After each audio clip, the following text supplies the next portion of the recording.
What's going on, guys? It's TheXtremesoundz and I'm back with an unboxing video of the Asus Micro-ATX M5A88-M motherboard. This motherboard is for slightly smaller PCs, like more compact, so you can put them in smaller spaces like under your desk more easily. It uses a EPU system, so it takes the power from your PSU and it kind of uses it more efficiently to get better power saving. It has the VPU system, which gets the most from your graphics card, or if you want to overclock it using the Asus Turbo V system, you can get even more speeds as well. So then on this board it has a inbuilt HD Radeon 4250 card. It's got a gig of DDR3, and that will be quite good for mainstream games. Actually, it will handle that quite well. It has got two USB 3.0 and they're backwards compatible with USB 2, which is good. It has VGA, HDMI and DVI ports, and we'll just start unboxing it now. So, like I said before, it's a bit of a smaller board. So if you wanted to have maybe a media PC which has a bit more grunt than normal, or you just don't have that much space, you could use this board. So in the box we have first the SATA connection. We have two of these, and these plug into these six SATA 6 gigabits per second ports right there. And we have these little pins that you can stick in, and it will show you what goes where for people who don't know too much about stuff on the motherboard. So we'll pull that out, and we have first of all the the board itself.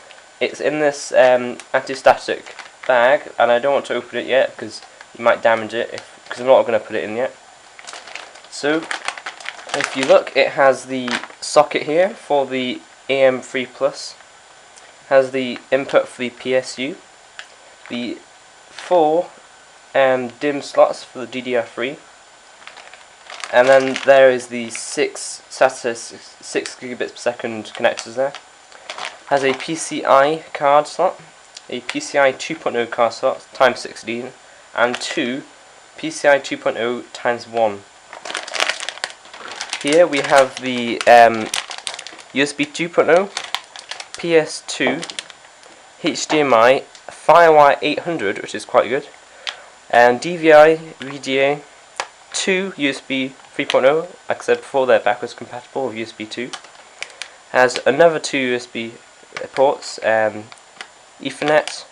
It has a 7.1 surround sound card, which is really nice, so you could, if you had a nice system, you could all plug it in, or you could couple some 2.0 speakers and make it into more surround sound. Here we have the heatsink for the HD 4250, and then you have the chipset heatsink. And if you wanted more USB 2.0, you could have these blue connectors here, and you could plug in adapters and you get more USB ports. So in the box we have the a bit of paper saying that it can play Blu-ray, which is quite cool. We have the installation disc, but you probably wouldn't use this. You would use the new software from their website, and you also get a really cool little sticker there, Asus there, powered by Asus. Then we have the quick start guide, which is in English, French, and all these different languages. Quite nice. So it tells you what's on the motherboard and how to use it quickly. You put the heatsink on, and then we have the fairly large manual for the motherboard. It's got lots of information about all the BIOS settings, memory clocks, and how to install RAM. It's quite good if you don't know that much about that.